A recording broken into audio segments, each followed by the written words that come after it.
Bonjour, dans la précédente vidéo, on a parlé des comptes pro forma et là c'était beaucoup plus relatif à la balance, comment avec une balance de N-1 obtenir des comptes pro forma.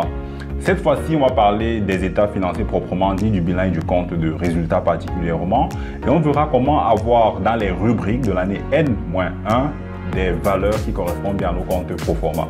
On va aller rapidement dans notre modèle de fichier pour voir comment concrètement cela va être géré.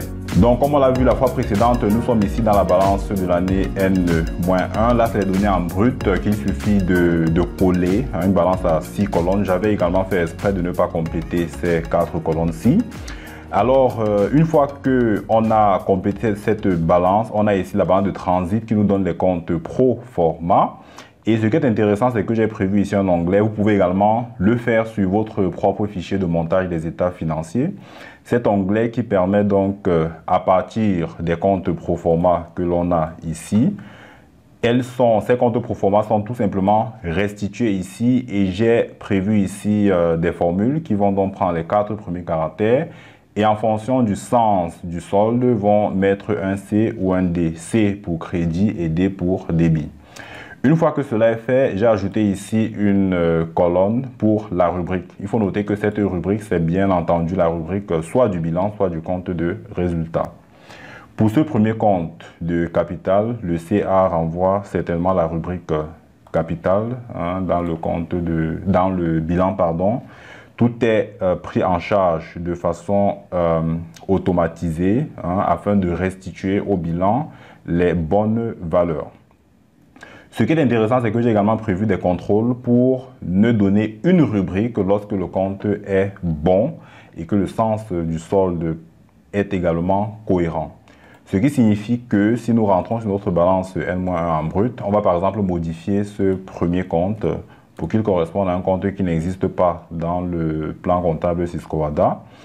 Lorsque je reviens sur ma balance N-1, là, il apparaît des valeurs en erreur. On me précise ici qu'il y a une anomalie. Donc, c'est des contrôles que j'ai intégrés. Vous pouvez également le faire. Ce n'est pas compliqué.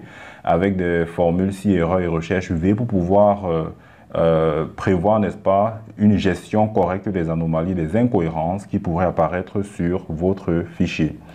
Je viens ici modifier dans la correction que j'ai faite. Et je reviens donc sur ma balance en N-1 et tout est OK, tout est correct. Alors, ce qui est intéressant, c'est qu'on peut avoir notre bilan en compte pro forma de façon aisée à partir de la balance N-1. Tout est géré par des formules pour remonter les valeurs en brut, les amortissements et provisions et puis enfin les données en net. Je précise ici, nous sommes dans les comptes pro forma. Et tout est pris en charge automatiquement afin que dans mon bilan et mon compte de résultat de l'année N, que je puisse récupérer des valeurs de N-1 à partir de ce bilan. En plus donc du bilan dans le compte de résultat, n'est-ce pas, j'ai les valeurs au 31/12/2017 qui sont également des formules qui tirent des données de la balance de l'année N-1.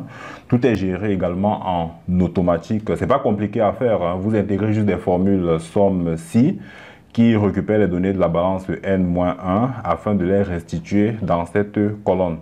On a déjà expliqué l'enjeu portant sur les comptes pro forma dans la précédente vidéo. L'idée, c'est que nous devons avoir une bonne base, une bonne table de comparaison afin que les données de l'année N puissent se comparer avec des données cohérentes de l'année N-1. On avait pris un exemple, par exemple, dans la précédente vidéo avec les comptes de transport.